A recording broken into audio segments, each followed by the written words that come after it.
নমস্কার বন্ধুরা, news two চ্যানেলে আপনাদের সবাইকে স্বাগত। কেকেআর ফ্যানদের জন্য বিরাট সুখবর, কারণ ক্যাপ্টেনের অভাব মিটতে চলেছে এবং আইপিএল 2027-এর জন্য কেকেআর দুর্দান্ত সব ক্রিকেটার ফর্মে রয়েছে। তাই কেকেআর এর যে চিন্তার ভাঁজ একটু কমতে চলেছে, কারণ আইপিএল 2027-এর জন্য কেকেআর একটা ক্যাপ্টেন প্রয়োজন রয়েছে।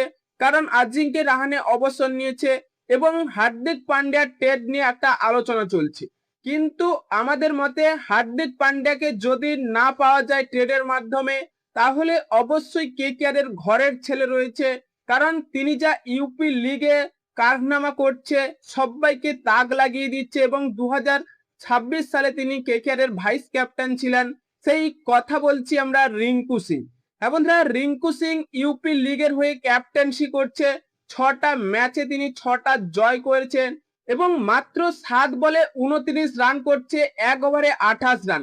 ভাবাই যায়, যেখানে কেকেআর এর হয়ে সেই আইপিএল ম্যাচে 5 বলে 5টা ছক্কা মেরেছিলেন, এবার তিনি সেই ঘরোয়া ক্রিকেট যে ইউপি লিগ সেখানেও সেই কারনামা করছে।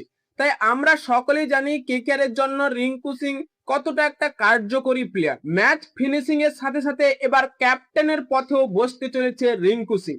কারণ তার ক্যাপ্টেন্সিতে আমরা দেখছি তিনি ম্যাচ জেতাচ্ছেন এবং চাপের মধ্যে থাকে, তার খেলার ধরনটাও আমরা ঠিকঠাক দেখছি।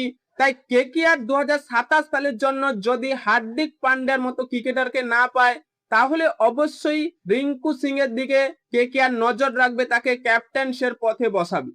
এবং কেকেআর এর যে আরেক ক্রিকেটার ভাই বোলিং অ্যাটাকেও তিনি কাঁপাচ্ছে, কেকেআর এর জন্য 2026 সালেও আত্মবিশ্বাস জুগিয়েছে। আমরা কথা বলছি সেই কার্তিক ত্যাগী। হ্যাঁ বন্ধুরা, কার্তিক ত্যাগী এবং রিঙ্কু সিং দুজনে একই দলের হয়ে খেলছেন। সেখানে কার্তিক ত্যাগী 5টা ম্যাচ খেলে 8টা উইকেট নিয়েছেন এবং বোলিং এর দুর্দান্ত গতি রয়েছে।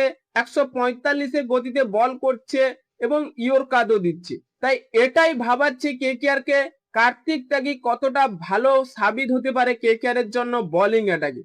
কারণ সৌরভ দুবে, কার্তিক ত্যাগী শেষের দিকে এসে যে কেকেআর বোলিং স্টাফটা হয়েছিল 2026 সালে, সেটা কেকেআর এর জন্য ভালো করেছে। তাই অবশ্যই কেকেআর এর প্লেয়ারদের দেখে মনে হচ্ছে 2027 সালের জন্য কেকেআর ভালো কিছু করতে চলেছে।